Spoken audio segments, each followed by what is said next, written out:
আবারও একবার জীবনের সব জটিলতাকে পেছনে ফেলে ফিরে গেলাম সবুজে ঘেরা আমার শৈশবের গ্রামে, যেখানে বিকেল হলেই মাঠের সবুজ টানতো আমাদের। শৈশব মানেই যে আনন্দ, সমস্ত দুঃখ কষ্টগুলোকে পেছনে ফেলে আনন্দে মেতে ওঠা। কোনো রকমে স্কুল থেকে বাড়ি এসে ব্যাগটা রেখে খেলার মাঠে ছুটে যাওয়া, কখনো খেলনা বাটি খেলা, কখনো বা সত্যিকারের বনভোজনের খেলা।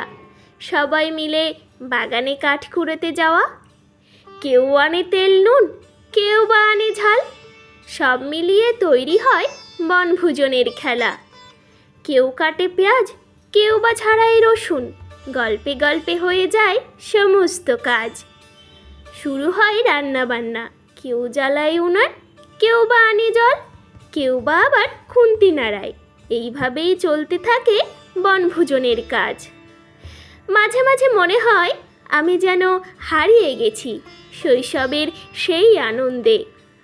রান্নার মাঝে মাঝে শুরু হয় বিভিন্ন ধরনের খেলা, কখনো খেলি নকচু, কখনো বা কিতকিত, কখনো বা আবার আলোমতি। আরও কত কি যে খেলায় মেতে উঠি আমরা। খেলার মাঝে মাঝে শুরু হয় রান্না বান্নার শেষ পর্ব। তারপর কেউ বা কাটে কলা পাতা, কেউ বা সেগুলো ধোয়। তারপর সবাই একে একে খাবার নিয়ে শুরু হয় খাওয়ার পালা।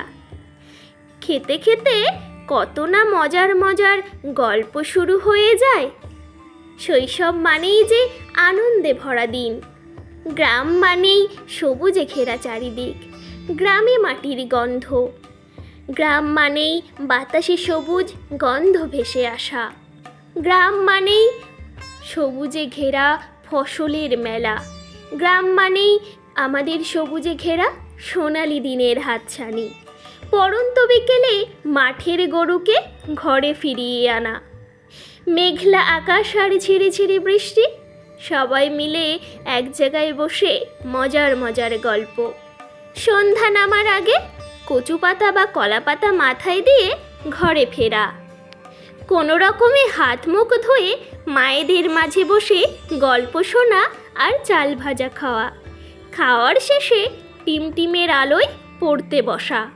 পড়ার মাঝে মাঝে টিমটিমের আলোটি সামনে রেখে মজার মজার খেলা, কখনো খেলি ইকির বিকির, কখনো বা কোটো কোটো, কখনো আবার আম পাতা জোড়া জোড়া। আরও কত কি যে খেলা। সত্যি দিনগুলো মানুষের জীবনের দুঃখ কষ্ট টেনশন সব কিছুকে এক নিমেষে ভুলিয়ে দিত। গ্রাম মানেই চাঁদনি আলোয় লুকোচুরি খেলার মজা। দিনগুলো ছিল যেন অফুরন্ত হাসি মজায় ঠাসাঠাসি।